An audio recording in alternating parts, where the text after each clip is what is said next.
For nearly 2 decades, the Louisiana Trust has highlighted some of the endangered historic places in this state that are disappearing, and they want preservation. This year, there are a few sites in jeopardy across the metro area. Right now, Brian Ostahowski, the president of the Louisiana Archaeological Society, is here with more on a site in Plaquemines Parish and what it means for the state. Now, what site are we talking about in Plaquemines?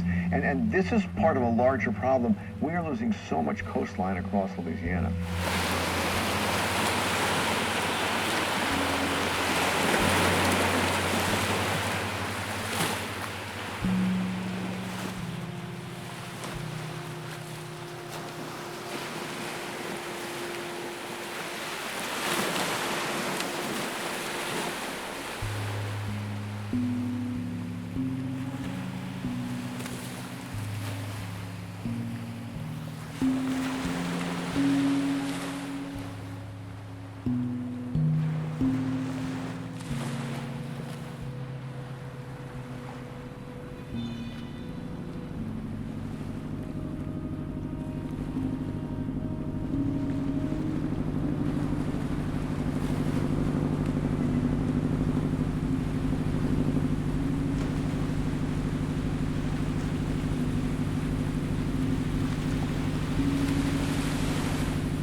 Just as all the problems that are plagued by the vanishing coast, all the historical sites, all the sites, whether they're structures or they're archaeological sites, they're under the ground, they get washed away too. And the problem with this is that none of these are renewable resources. So once it's gone forever.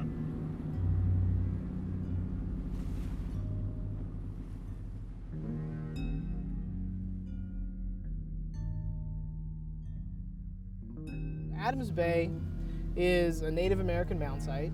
The mounds are made of earth and shell. Native peoples of the southeastern United States have been building mounds for over 5,000 years. It's a cultural practice that goes back to 3,000, 3,500 BC.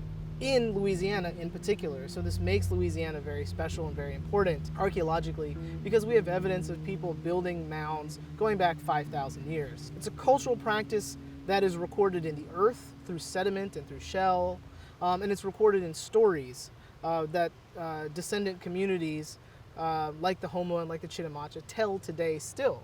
And they have a story about how the earth was made, and in this story, crawfish dives into the primordial waters before there's ever any land or any earth, and crawfish dives into the primordial waters, brings up mud, and builds the earth out of mud.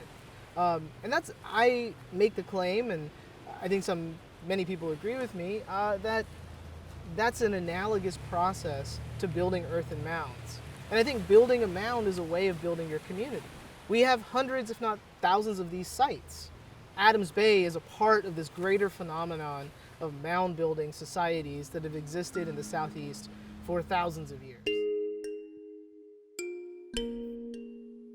Myself and my colleagues really started to pay attention to Adams Bay again about a year and a half, 2 years ago, when we were doing some routine visits of a couple of sites in the area, and we noticed some dramatic erosion happening at the site. The site originally, as far as we can tell, consisted of at least 3, possibly 4 mounds, and as recently as the 1980s, they were all intact. And there's aerial photographs that show that. But then beginning a couple of years ago, we noticed that the pace of erosion at the site was starting to increase dramatically. And it started to even snowball from there, where the large main mound, we call Mound A, between April and July of this year, I believe we lost something like 5 meters or so of that mound. It's now at the point where it's been literally cut in half. The Adams Bay site is one of the furthest south. It's in a unique environment, right on a lobe of the Mississippi River. It's a very poorly known piece of American archaeology in this little particular part of the world. Maybe more importantly, though, than its archaeological value, it's representative of what's going on to archaeology around the Gulf Coast in general. We're seeing huge threats to these archaeological sites in this area from a combination of factors. And we're rapidly losing the possibility of studying these places.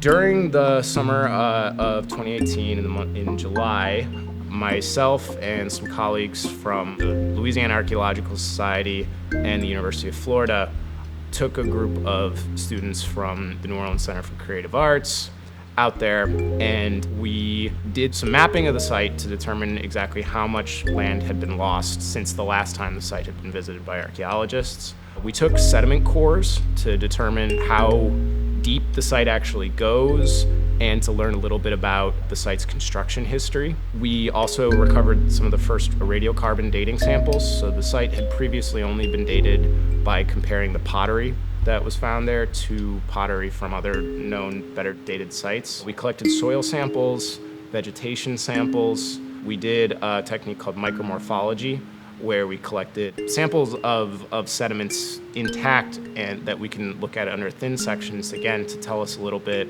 about environmental changes that have occurred over time, how the site was constructed, and what kinds of activities, like what were people actually doing out there.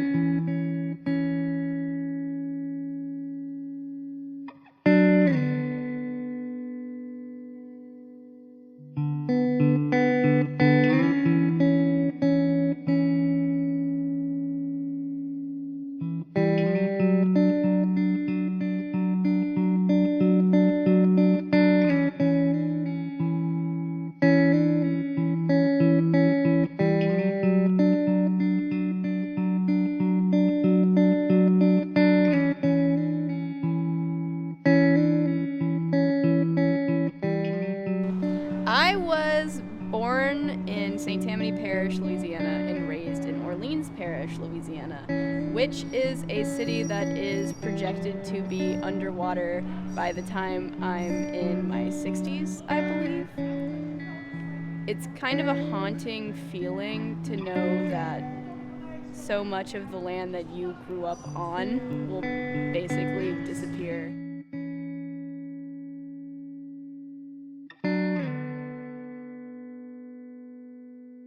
We took footage of the mound and of the surrounding environment, and in that process, I was also exposed to the much wider range of wildlife than I expected to come into contact with.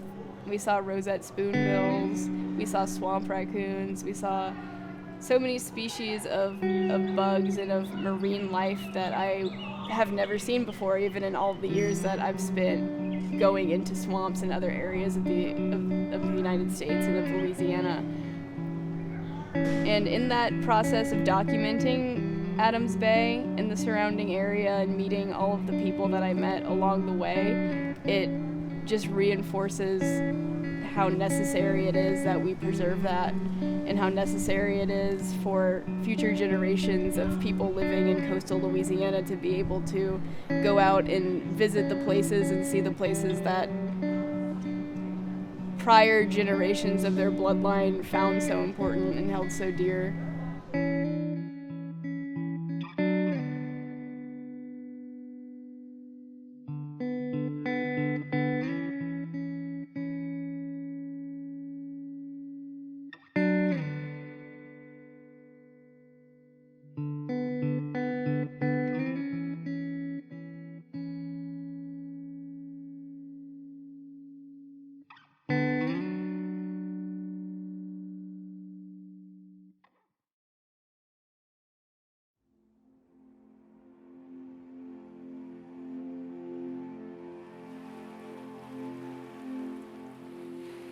The best case scenario, this site raises awareness nationally about how sea level rise is affecting us today. So there are many ways in which citizen scientists, youth, can spread awareness of issues that they find important to them. You know, we can make the argument about whether it's significant or not significant, but really it's a matter of who it's important to.